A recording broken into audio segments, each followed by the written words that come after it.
In this video, I have a pretty interesting match up against a steel ruby deck, which you don't see too often, but the one plus of this color combination is that you can run two of the most powerful cards in the game in A Whole New World on the steel side and be prepared on the ruby side.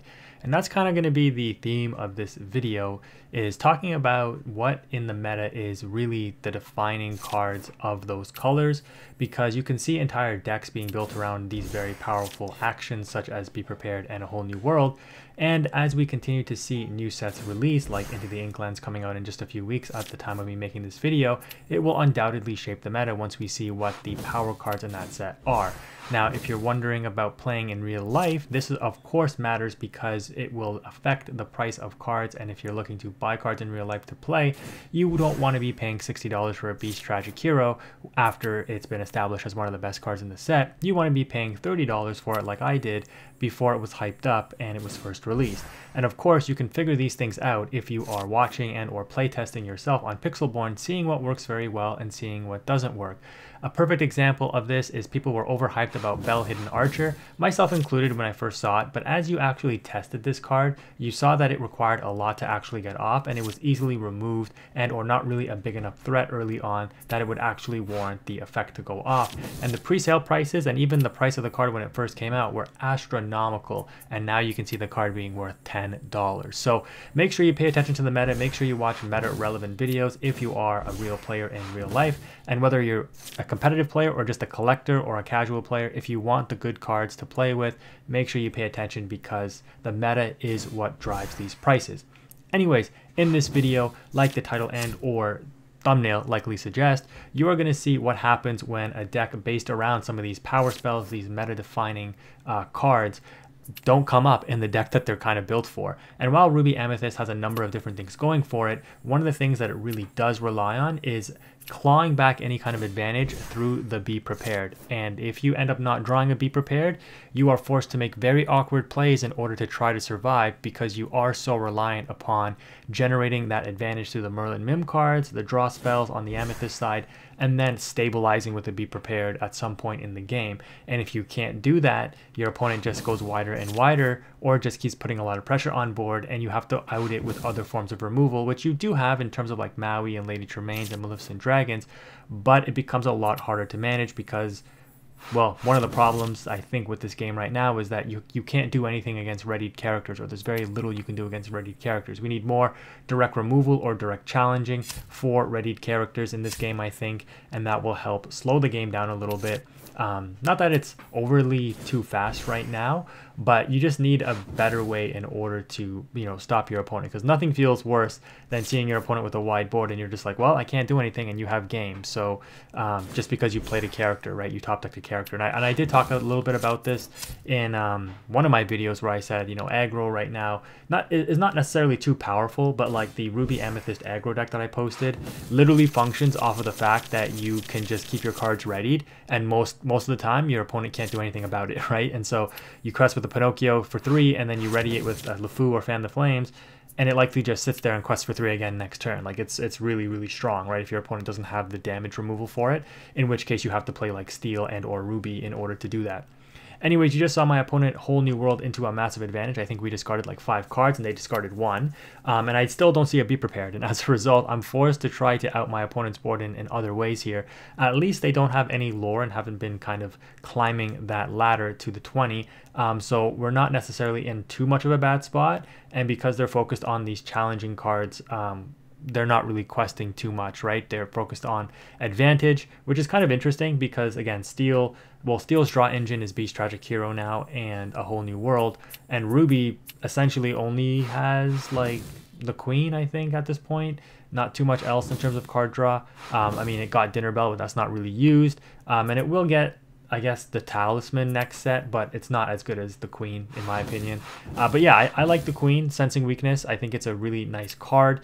You can see me playing, like I said earlier, very awkwardly because I don't have that Be Prepared in order to try to clear the opponent's board, all the while trying to anticipate what my opponent might have had, because they didn't discard a Be Prepared either. And if you're playing Ruby, I mean, you are playing Be Prepared, right? And so wheeling into a fresh grip, now they drew into their 8th card there. Undoubtedly, they have a Be Prepared, right? But they opt not to use it if they did have it and not waste it. Unfortunately, they do have a Queen Rush that they can take out my Tremaine with after dropping that Tinkerbell and taking out my whatever the other card was there. Was it a Mini Surfer or something? For some reason, they opt not to crash into my Queen, and I'm like, okay. That's great. And this was in a competitive match, by the way. This was on my 29 win streak in ranked mode. And so because they opt not to take it out, I get to cycle both of them back to my hand with the Mim Fox, which could be a psychological play from the opponent because they likely wheeled into another wheel. And if they did, they're going to force me to now discard these two Lady Tremaines because they can sing wheel with Tinkerbell. But you can see us setting up for an awkward play here, which is not great. The opponent drops an Aladdin and then inks Tinkerbell, and I'm like, oh my god, they're setting up for another wheel, right? Nope, they sing a Grab Your Swords to out my Maleficent and put 2 damage on my Mim Fox. And I'm like, okay, I'm going to be on 9 ink next turn, which isn't enough for the double Tremaine play. They acknowledge that they made some kind of mistake, I guess. So I'm just going to go ahead and take out the Aladdin most likely. And then I think I opt to crash. Maybe not. No, just do nothing. Okay, and just pass on that. So 2 Merlin Rabbits and 2 Lady Tremaines doesn't feel great. They're gonna take out my Mim Fox with a Let the Storm Rage On, drop a hook. Yeah, they're trying to dump their hand, shift the hook, and I'm like, yeah, okay, yep, ink, and then Whole New World once again, right? Yeah, sure enough. And so this looks pretty hopeless for me, right? And I'm like, well, I gotta draw into a Be Prepared, right? Nope, still no Be Prepared. I have 22 cards left in the deck, and there are still 4 Be Prepareds in there, which is absolutely wild because a Be Prepared would just stabilize my board. Sing it with Maleficent, and then drop an Ursula or something, and like a Minnie Mouse to play around a Tremaine if they play it, because there aren't a lot of uninkables. But yeah, still no Be Prepared, and you can see how slow this match is because of that. If we would have had the Be Prepared, we could have been questing instead of worrying about clearing the opponent's board. And this is what happens. This is what happens when you don't draw some of the key power cards your deck really relies on. It happens with Steel Song too.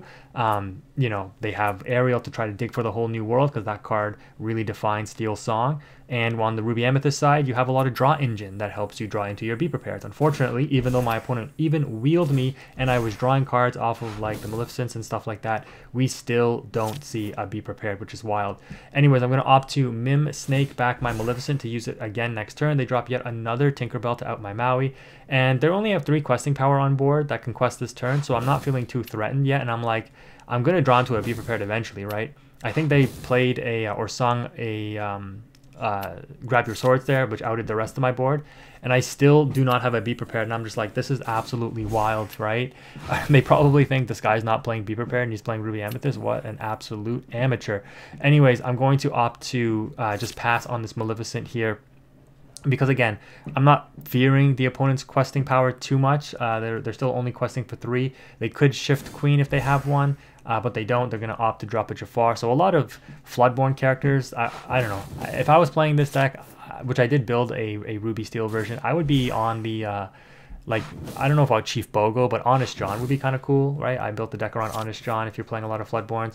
But again, those are a lot of uninkables. They drop a Shere Khan, and I'm just like, okay, great. Now I'm in real trouble here because I can't let them start challenging my stuff.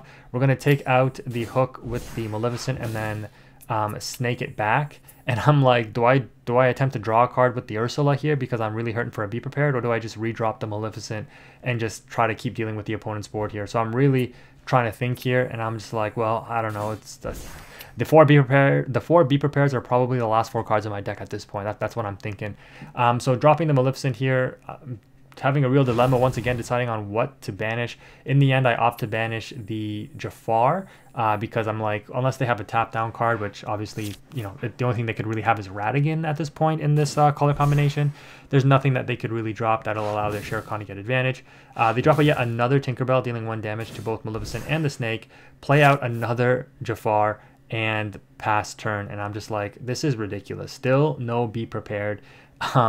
What am I really going to be doing here? If I quest with anything, the Tinkerbell is going to get insane value. So is the Jafar. If I challenge something, the Jafar and Tinkerbell once again will take things out. So like, it's really hard to make a decision on what to do. In the end, I do just end up crashing, you know, because I have to deal with the opponent's board somehow. And my play is going to be drop this Lady Tremaine and probably ink the Crab and drop the Ursula and hope to draw a card. The issue is, I'm looking at the opponent's discard. I'm like, okay, are they not on Be Prepared because they want to challenge stuff? Maybe they don't have a Be Prepared. So let me just extend because there's nothing else I can do at this point, right? So I end up inking and drawing with the Ursula and still no Be Prepared. And I'm just like, at this point, if the opponent drops Be Prepared, it's like ridiculous. They're going to, get value off of their Jafar there, and then they just opt to quest with the Tinkerbell, and then they do indeed play a Be Prepared. So despite them whole new worlding all that time, they did not discard or draw a Be Prepared themselves. And then of course we draw again and there's no Be Prepared. I think I have like 18 cards left in the deck, which is absolutely crazy. But at least we have Spellbook and a Goat. Even though they're on Steel, I haven't seen, I don't think, a Benja or anything even get inked.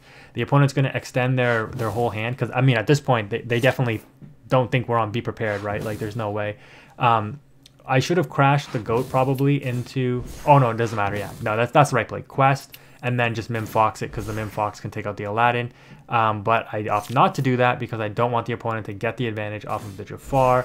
They drop yet another Aladdin, and also I had to be wary of the Aladdin shift. That's right. That's why I don't opt to challenge there. But obviously if I challenged, I would have taken out the Aladdin so they couldn't shift. So yeah, it's kind of weird.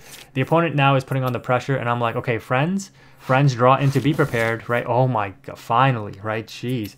But yeah, I'm thinking like, okay, how do I want to play this out? Fox back the Goat to preserve it because I'm in a race now.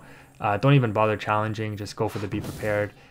Use the Spellbook probably, because it's probably worth, no, yeah, I'm stupid. It's probably worth preserving the crab there and not dropping the Goat, but it is what it is. The opponent drops yet another Tinkerbell. This is their fourth one, I think.